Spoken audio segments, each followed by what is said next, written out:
మీ కుటుంబ శాంతి, ఆరోగ్యం, ఆర్థిక అభివృద్ధి కోసం రుద్రాక్ష మహాపూజలో తప్పక పాల్గొనండి. ఇప్పుడే నమోదు చేసుకోండి.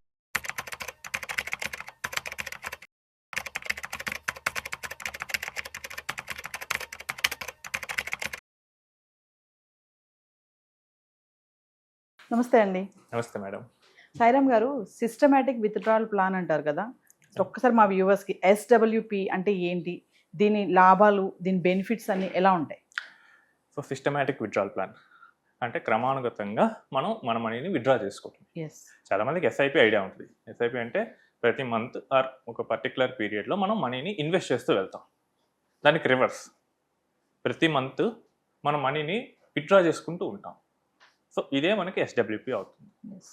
సో ఎస్డబ్ల్యూపీని ఎందుకు వాడతారంటే చాలామంది ఏంటంటే ఈ రోజుల్లో రిటైర్ అయినప్పుడు కార్పస్ వస్తూ ఉంటుంది, లేదా వాళ్ళకి ఏదైనా ల్యాండ్ సెల్ చేసినప్పుడు కానీ, లేదా సో వేరియస్ రీజన్ వాళ్ళ దగ్గర ఒక లంసమ్ ఉన్నప్పుడు దాని నుంచి ఒక మంత్లీ ఇన్కమ్ ప్లాన్ చేసుకుంటారు. దీనికి ఏంటంటే మనకి ట్రెడిషనల్గా అయితే కనుక ఫిక్స్డ్ డిపాజిట్స్ ఉన్నాయి అండ్ రెంటల్ ప్రాపర్టీస్. మనం ఏదైనా హౌస్ కొనుక్కొని దాన్ని రెంట్కి ఇస్తే కనుక మనకి ఇన్కమ్ వస్తుంది ఫిక్స్డ్గా. ఇవి ట్రెడిషనల్. ఇది ఇప్పుడు కొంచెం మోడర్న్ ఏజ్లో చేసేదంటే మన మనీని మార్కెట్లో ఇన్వెస్ట్ చేస్తాం. ఇన్వెస్ట్ చేసి ఎవ్రీ మంత్ మనకు కావాల్సినంత మనీని ఆటోమేటిక్గా మనకి అకౌంట్లో పడాలి ఒక పర్టికులర్ డేట్న అని మనం మ్యూచువల్ ఫండ్ కంపెనీకి ఇన్స్ట్రక్షన్ ఇస్తాం. అదే ఎస్డబ్ల్యూపి. ఇక్కడ ఎస్డబ్ల్యూపిలో అతి ముఖ్యమైన విషయం ఏంటంటే మనం ఎందులో పెడుతున్నాం అది మనకి చాలా ఇంపార్టెంట్. చాలామంది ఇన్వెస్టర్స్ తెలియక ఏం చేస్తుంటారంటే ఎస్డబ్ల్యూపి చేసేటప్పుడు చాలా రిస్కీ ఫండ్స్, ప్యూర్లో ఈక్విటీలో కూడా చాలా రిస్కీ ఉంటాయి. For example mid cap, small cap, Contra funds, వాటిలో పెట్టేసి విత్డ్రా చేస్తూ ఉంటారు. అవేంటంటే మనకి వాలటాలిటీ అనేది ఎక్కువ ఉంటుంది.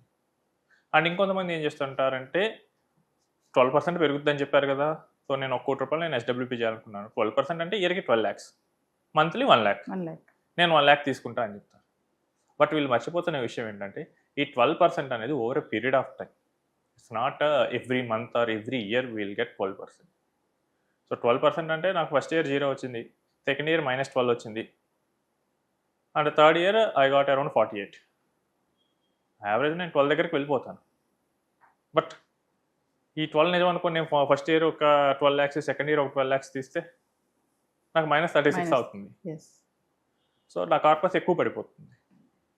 సో ఎస్డబ్ల్యూపీలో మనకు మంచి రిటర్న్స్ రావాలనుకుంటే మన ఫండ్ సెలెక్షన్ అనేది చాలా ఇంపార్టెంట్. సో ఫస్ట్ మనం ఫండ్ సెలెక్షన్ గురించి చూద్దాం. ఎస్డబ్ల్యూపీలో ఫస్ట్ మనం చేయాల్సింది ఏంటంటే రిస్క్ తగ్గించుకోవాలి. మీరు ప్లెయిన్ ఫండ్ మీద కనుక ఎస్డబ్ల్యూపీ చేస్తుంటే కనుక go for a more safe fund like A balance advantage are a multi asset fund, లేకపోతే ఒక కొంత కేస్ వరకు బ్రాడర్గా డైవర్సిఫైడ్ అయిన ఒక ఇండెక్స్ ఫండ్ కానీ అలాంటి వాటి మీదకి మీరు వెళ్ళండి. అప్పుడు ఏమిటంటే అందులో వాలటైలిటీ తక్కువ ఉంటుంది. అప్పుడు ఏంటంటే మనకి ప్రిడిక్టబుల్ రిటర్న్ రావడానికి అవకాశం ఉంటుంది. And next rate of withdrawal. ఇప్పుడు నాకు 1 crore పెట్టి నేను 6% ఇయర్లీ విత్డ్రా చేసుకుంటా అంటే నాకు మంత్లీ 50,000 వస్తుంది. ఇదేంటంటే కొంత సేఫ్ విత్డ్రాల్ రేట్. ఈ 6 lakhs కన్నా ఈ 6% కన్నా నేను ఎంత తక్కువ తీసుకుంటే నేను అంత ఎక్కువ సేఫ్గా ఉంటాను. కొంతమందికి ఏంటంటే మేబీ వాళ్ళు విలేజెస్లో ఉండేవాళ్ళు ఉండొచ్చు, లేకపోతే చిన్న టౌన్స్లో ఉండేవాళ్ళు, వాళ్ళకి 50,000 అక్కర్లేదు. వాళ్ళకి ఏంటంటే ఒక 30,000 సరిపోతుంది. సో అలాంటి వాళ్ళకు 4% విత్డ్రా చేసుకుంటే సరిపోతుంది. బట్ ఈ 6% దాటి విత్డ్రా చేస్తుంటే మనం రిస్క్లోకి వెళ్తున్నట్లయితే సో ఇక్కడ నుంచి ఎవ్రీ 1%కి మన రిస్క్ అనేది కన్సిడరబుల్గా పెరుగుతుంది. మన క్యాపిటల్ ఎరోడ్ అయ్యే ఛాన్స్ ఉంటుంది. ఇప్పుడు లాస్ట్ 2 years నుంచి మార్కెట్స్ ఏం పర్ఫామ్ చేయలేదు. సో నేను ఈక్విటీ ఫండ్లో పెట్టాను. ఎవ్రీ మంత్ నేను ఒక 1% తీసుకుంటా ఉన్నాను. ఈరోజు చూసుకుంటే 2 years అయిపోయింది. నా ఇన్వెస్ట్మెంట్ ఏమో 1 crore పెట్టాను, నేను విత్డ్రా చేసిందేమో 24 lakhs, 76 lakhs. అండ్ మార్కెట్ కొంత నెగిటివే ఇచ్చింది. మనకి 85,000 సెన్సెక్స్ నుంచి 76,000, ఇంకా 10% తక్కువ, అంటే 70 lakhs నాకు మిగలవచ్చు. సో మన ఫండ్ రాంగ్ అయ్యి ఆ విత్డ్రాల్ రేట్ కనుక రాంగ్ అయితే కనుక మన కార్పస్ తొందరగా అయిపోయే రిస్క్ అనేది ఉంటుంది. ఇలా లేకుండా ఉండాలంటే సింపుల్గా మనం మంచి ఫండ్స్ సెలెక్ట్ చేసుకోవాలి. అండ్ ఇంకోటి ఏంటంటే బకెట్ స్ట్రాటజీని కనుక ఇంప్లిమెంట్ చేస్తే కనుక ఎస్డబ్ల్యూపీలో ఉన్న అమౌంట్ అంత తొందరగా ఎరోడ్ అవ్వదు. బకెట్ స్ట్రాటజీ అంటే ఏంటంటే మన మనీని మనం బకెట్స్గా విడగొట్టుకుంటాం. నాకు నెక్స్ట్ 2 yearsకి ఈ బకెట్లో నుంచి నేను విత్డ్రా చేసుకుంటాను. నెక్స్ట్ 3rd year నుంచి ఒక 5th year వరకు వేరే బకెట్ నుంచి తీసుకుంటాను.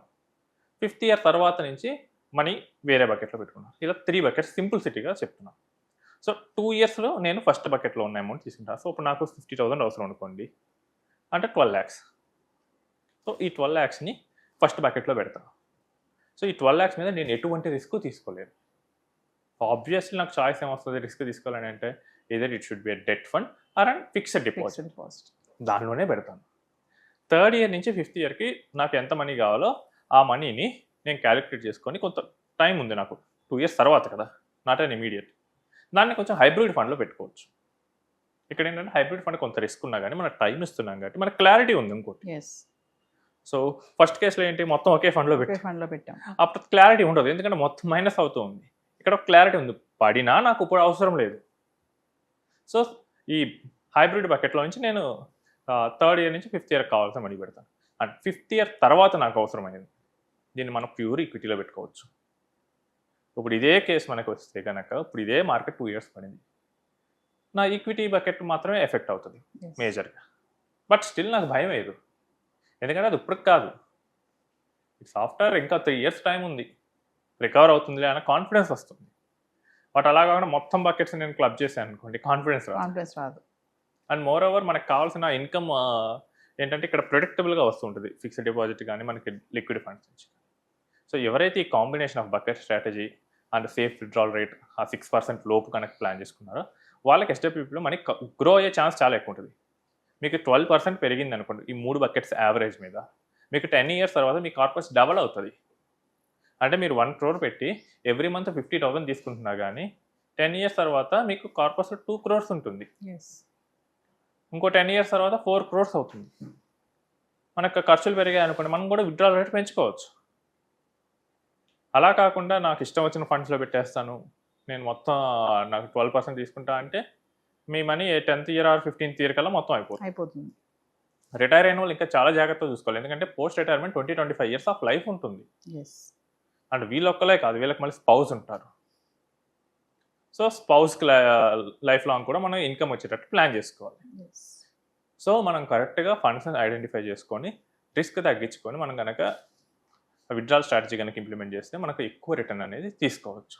దీనిలో ఫండ్ సెలెక్షన్ అనేది very important. Fund selection strategy, bucket అనేది స్ట్రాటజీ, అందులో మళ్ళీ హైబ్రిడ్ ఫండ్స్, నెక్స్ట్ ఈక్విటీ ఏంటంటే diversified fund. So fund selection and strategy will give a better return. ఎందుకంటే ఏదో ఒక స్ట్రాటజీ ఉన్నోళ్ళు స్ట్రాటజీ లేని వాళ్ళ కన్నా బెటర్గానే చేస్తారు. Thank you. రైట్.